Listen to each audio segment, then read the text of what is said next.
Welcome back to the channel, your go-to source for everything Pittsburgh Steelers. Our team is working hard to sharpen their game and deliver the results we all know they're capable of. Week 16 against the Baltimore Ravens is shaping up to be a pivotal matchup in the AFC playoff race, and the big question on everyone's mind is, will George Pickens be ready to go? Before we dive into today's news about Pickens' unreal workout video and what it means for the Steelers' offense, do me a favor, hit that like button, subscribe to the channel, and turn on notifications so you don't miss a thing. Your support helps keep this amazing Steelers community alive and thriving.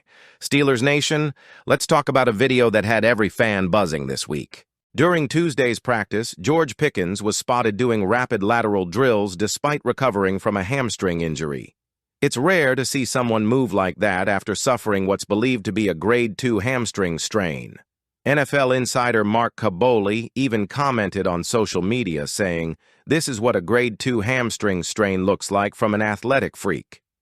Pickens' injury occurred just before Week 14 in practice, and while the Steelers managed to squeak out a win against the Browns without him, his absence was glaring in last week's tough loss to the Eagles. With only 163 total yards of offense and Russell Wilson struggling to make an impact, it's clear that this team desperately needs its star wideout back.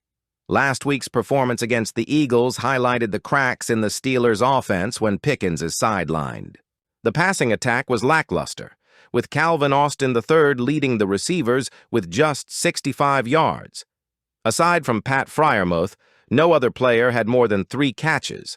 The lack of explosive plays and the inability to stretch the field exposed the Steelers' reliance on Pickens. Without him, defenses can key in on stopping the run and focus on the short to intermediate passing game.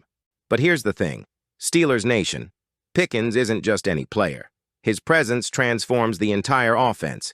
His ability to stretch the field, win contested catches, and draw double coverage opens up opportunities for everyone else.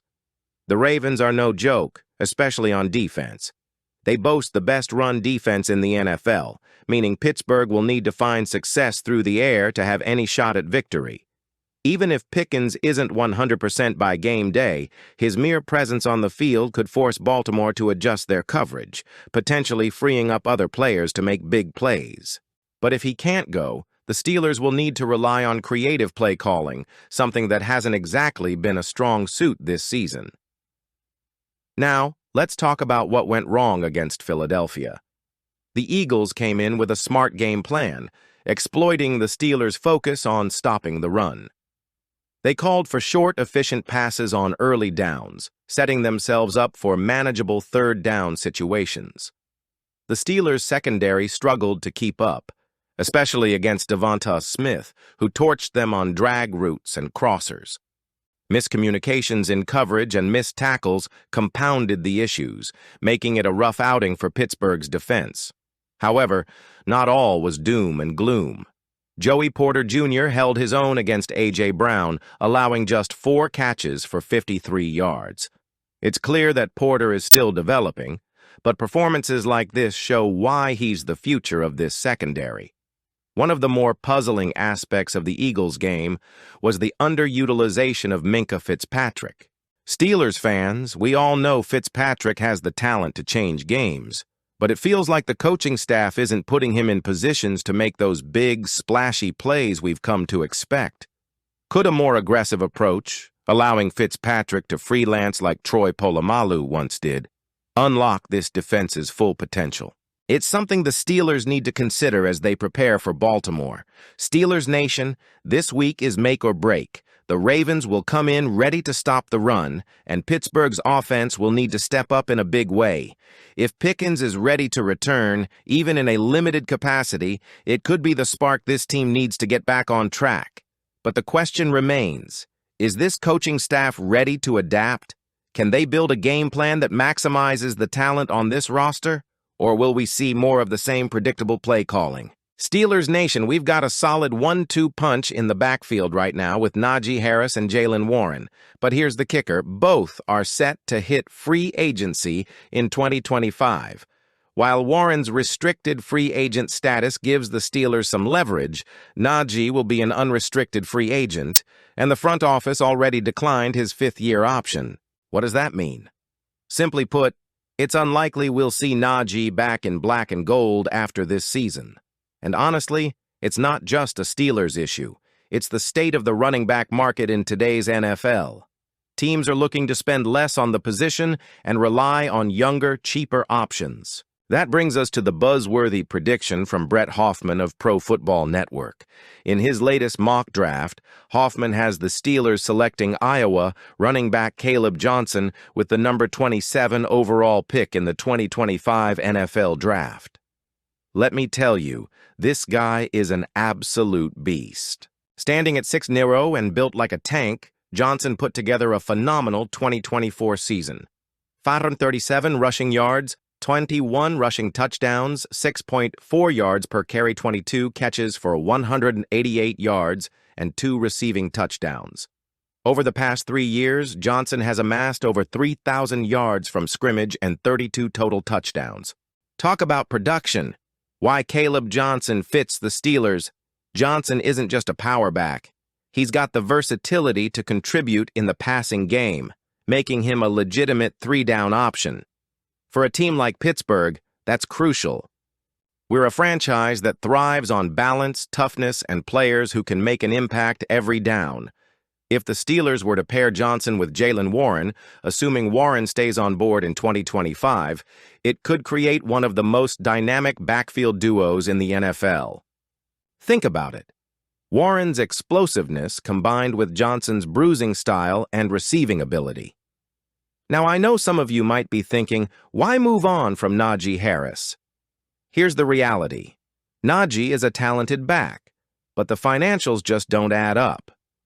Running back contracts have become a risky investment in today's NFL, and the Steelers are unlikely to commit significant cap space to re-sign him when they can find younger, cheaper talent in the draft. Plus, let's not forget, the Steelers declined his fifth-year option for a reason. While Najee has shown flashes of brilliance, his production hasn't always matched his first-round draft status. A fresh start might be what's best for both sides. Drafting a running back in the first round, smart move or risky gamble? Some fans might question the logic of taking a running back in the first round. And honestly, it's a valid concern.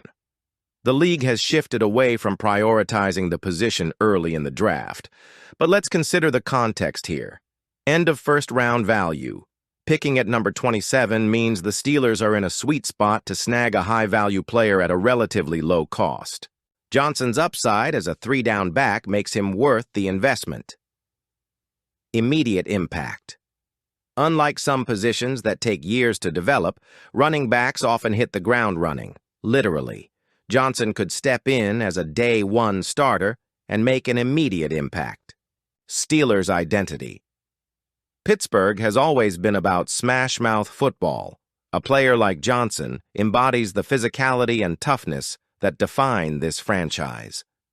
What this means for the offense, adding Caleb Johnson to the mix could open up new dimensions for the Steelers' offense.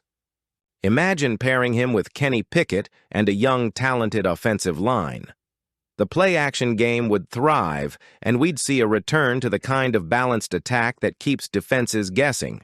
Johnson's ability to contribute as a receiver would also give offensive coordinator Matt Canada, or whoever is calling the shots in 2025, more flexibility in designing creative packages. Now, let's hear from you, the lifeblood of this team. 1. Do you think George Pickens will suit up this week, and how big of an impact do you think he'll have? 2. What changes would you like to see in the offensive game plan to take advantage of Baltimore's weaknesses? 3. Do you think Minkah Fitzpatrick should have more freedom to take risks, or should the Steelers stick to their current defensive scheme? Drop your thoughts in the comments below. Your voice matters, and we love hearing your take on how this team can rise to the occasion. Steelers fans, we know this season has been a roller coaster, but the fight isn't over yet. With George Pickens potentially on the verge of a heroic return, there's plenty of reason to believe this team can turn things around. If you enjoyed this breakdown, make sure to smash that like button, subscribe to the channel, and hit the notification bell so you never miss a Steelers update. Together, we'll keep this community strong and united. And remember, no matter what happens, here we go, Steelers.